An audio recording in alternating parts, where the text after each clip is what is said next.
Hello, Oakland Center. I am Eric Mant, local NACA Vice President.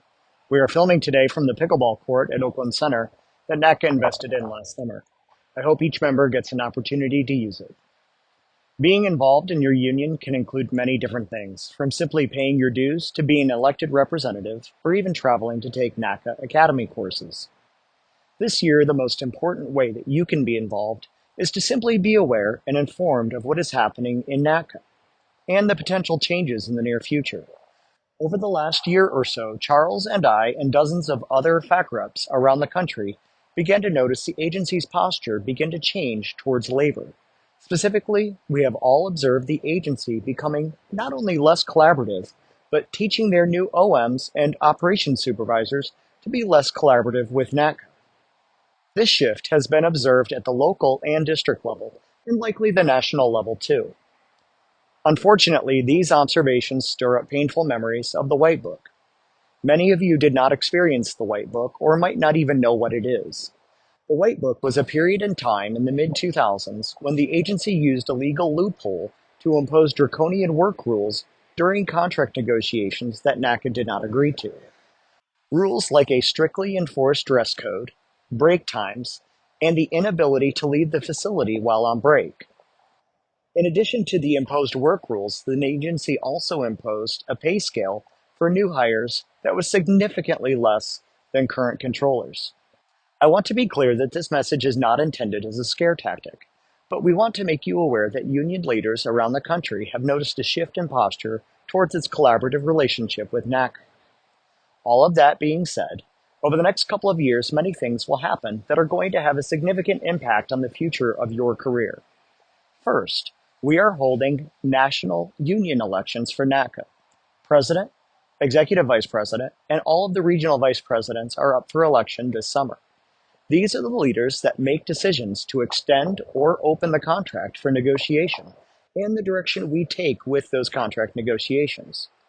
Speaking of contract negotiations, NACA and the FAA will begin negotiating the Light Blue Book and the Purple Book, which are the contracts that cover support specialists, engineers, and other bargaining unit members represented by NACA who are not air traffic controllers. The Slate Book, the contract that covers air traffic controllers, will expire and be eligible for negotiation in 2026. It would be wise to keep an eye on how negotiations go for the Light Blue Book and the Purple Book, as that may foreshadow what could happen with our contract negotiations in 2026. Another significant influence that could affect the future of our careers is the congressional and executive branch elections later this year. It is no secret that Congress and the White House play a huge role legislatively and through executive action on our day-to-day working conditions. With all of this being said, I'm asking you to please do your best to stay informed. One of the most important things that you can do is to show up to union meetings, especially union meetings that host national officers, as they are the decision makers for how this union represents you. One of the first visits will be next week on Wednesday, February 21st. Our Regional Vice President, Joel Ortiz, will be at Oakland Center to give a briefing to our membership on the potential changes to pay, contract extensions, and negotiations, and how certain executive orders could impact our working conditions and our rights as a union to represent our members. Many of you have only ever worked under the Slate Book, so it's important to discuss what it would feel like if our contract were to change, either in our favor or not. Another important visit to Oakland Center will occur the first week of March. Joel Ortiz will return with National President Rich Santa to follow up from their visit last May. They will be hosting a Q&A on March 6 around noon, immediately after our local Constitution meeting.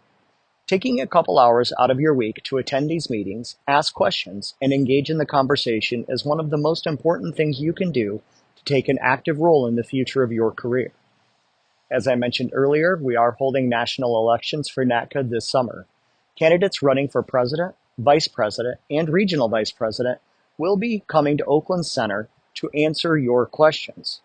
There is nothing better you can do for yourself and your union than to be an informed voter. I appreciate you taking the time to hear our message. As always, if you have questions, get in touch with Charles, me, or your area rep at any time. Thank you.